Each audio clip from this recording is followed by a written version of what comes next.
Good morning, everybody. Welcome back to D&D today. Dave, I think, is on a little bit of a warpath because we used to never do this type of stuff before with all these fancy tickets and everything else. But apparently, keys were getting lost. Things were not working the way they should. Oh, speak of the devil.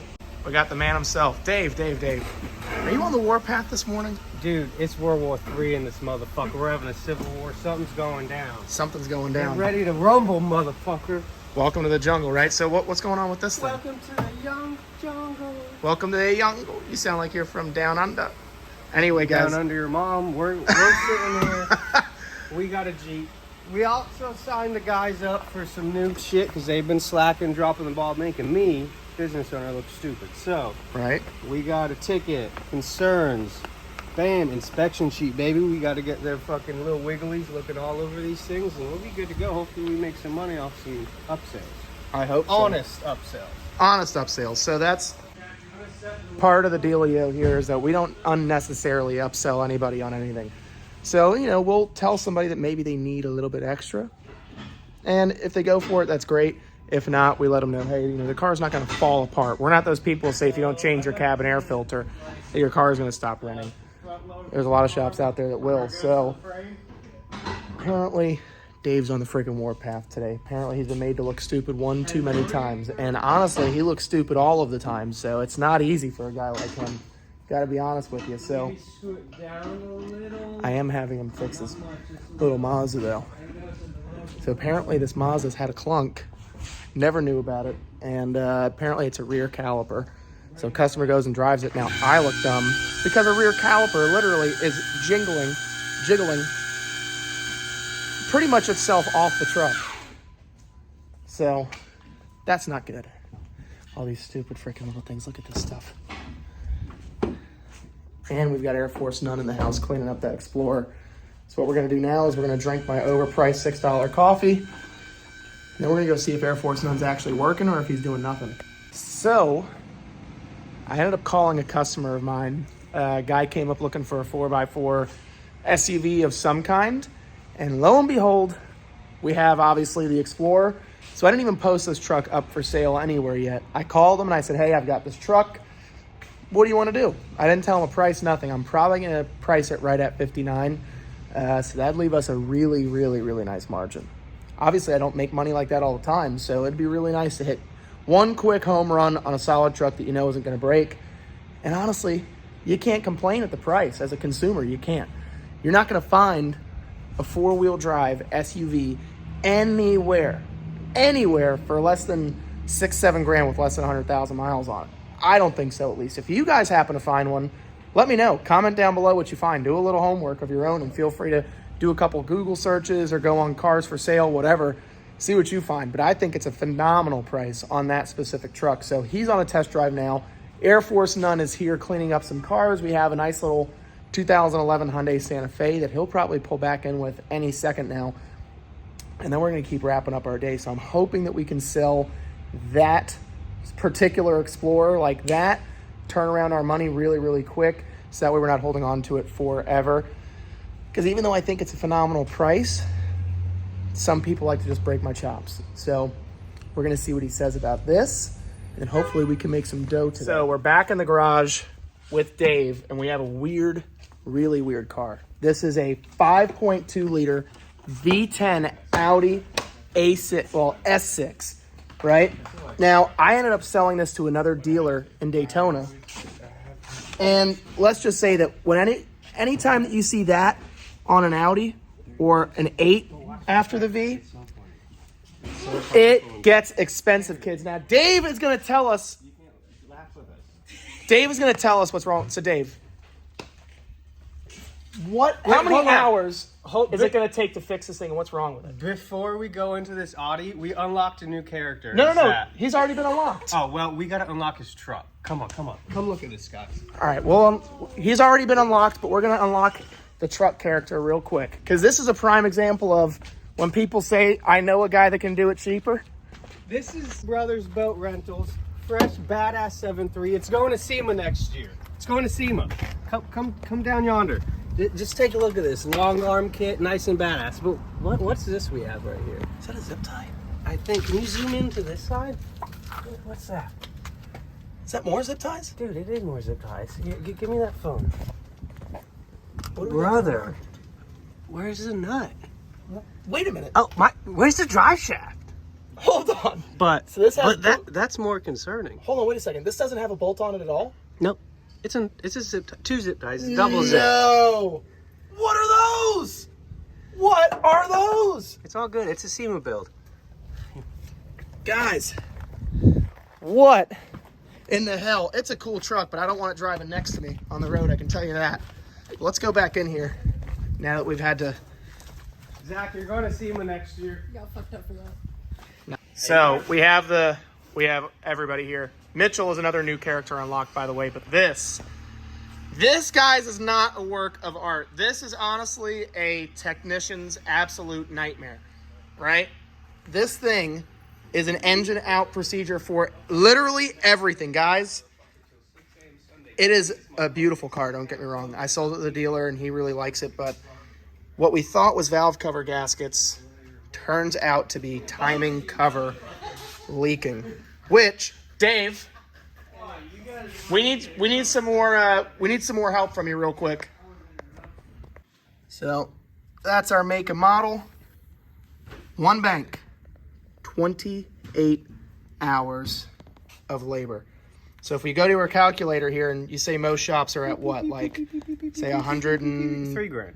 Yeah, right about $100 an hour. 3 G's of labor. 4, by the way. Something that on any other car would probably be no big deal. This car, if you want to do a starter, it's engine out. Can we put in there that Connor sold this car? He told the customer, I'll pay to get the valve covers changed. No oil's going to be leaking. I'm going to be driving down the road good for $7,500. So he forked over $7,500. Now Connor gets to tell him it's $3 grand to fix it. So obviously, you guys know I sold that to another dealer.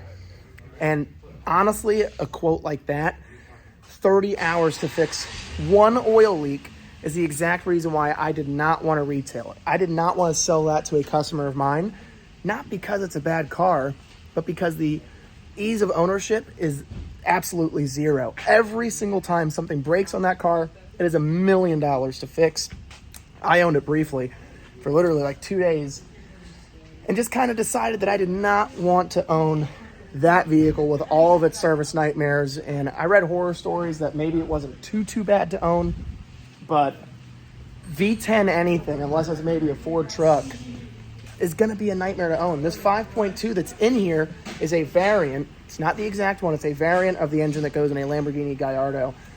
And when I heard that, I decided that it was time for it to go up the road, because I did not want to be on the receiving end of this thing's service bills. It's basic stuff. I'm not really too worried, but when you have to do things like cleaning the intake ports, or you have to do something like this oil fix, or you have to do a PCV valve, or you have to do a starter. A starter calls for over 20 hours in this car because it is an engine out procedure.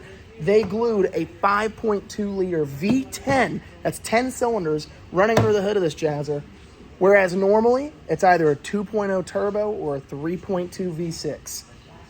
But instead it's got a V10. Not something I wanted to own, so yeah, it's going to suck having to tell him that he's got a potentially $3,000 bill waiting for him if he wants us to do it.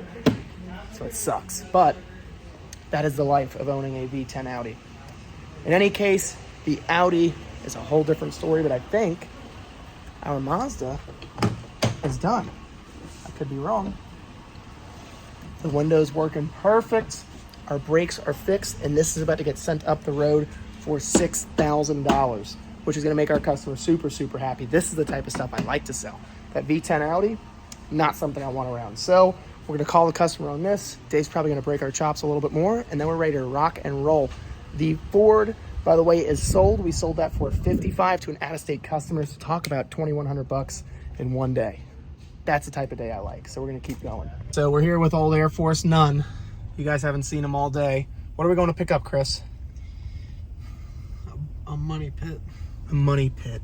My worst type of car, which is why I like that Audi, like we were saying. You know, I didn't want to own it. I drove it. I think I drove that, once? Yeah, and then it started blowing up. I drove it once. I did not want to own that car for longer than, honestly, 2-3 days, and I really didn't want to sell it to a customer either because I figured I'd get nothing but complaints about it. You can tell people until you're blue in the face that something costs $1 million to maintain and keep up with. It's like buying an old Mercedes AMG or a BMW, M Series. These are expensive cars to keep up with, and you can tell people that, but they won't listen, right, Chris? They just won't hear anything you're saying. They hear that V10 scream one time, and that is it. That's all it takes. So we're off to everybody's favorite cheapy paint shop, good old Econo Auto Painting over here in Daytona, to go and pick up this Miata and see how it actually looks now that it's been painted and re-inspected. Somehow it passed. I don't know how that even happened, but whatever. Because we did a professional...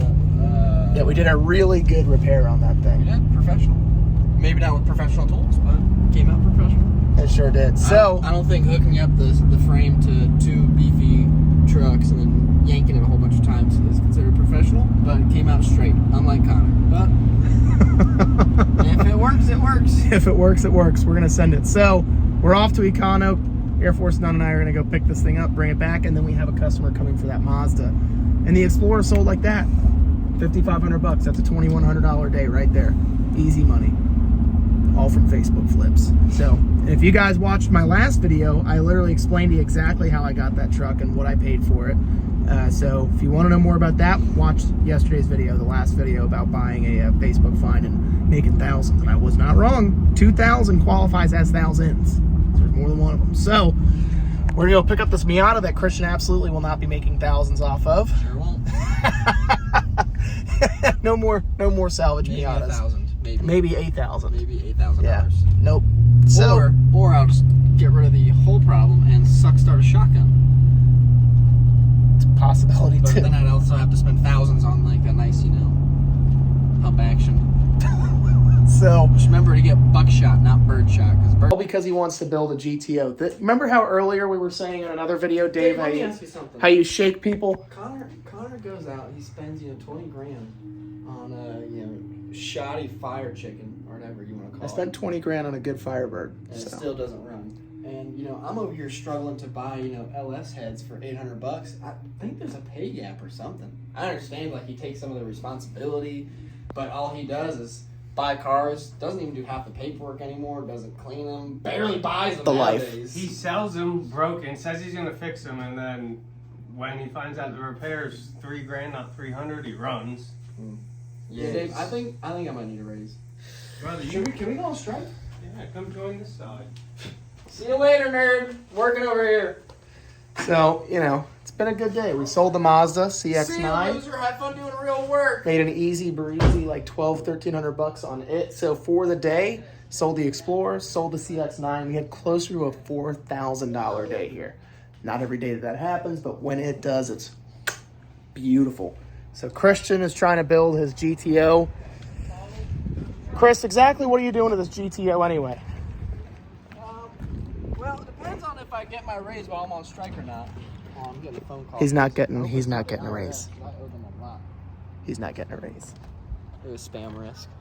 So while Christian debates his life over the raise that he won't get, We're either getting an LSA supercharger in it, or we're going to be homeless. One of the two. Well, actually, probably the same thing. well, The LSA is slapped in there. I'm definitely sleeping in it for Air Force None is on his way home back to old New Smyrna Beach. And we're wrapping up the day. We're done. We sold 2 cars. Someone else is coming to pick up something else. And we've got a 3rd appointment. But I think that's as much time as we've got for this video. So guys, I want to thank you all for watching. Be well, stay safe, love you. Ciao.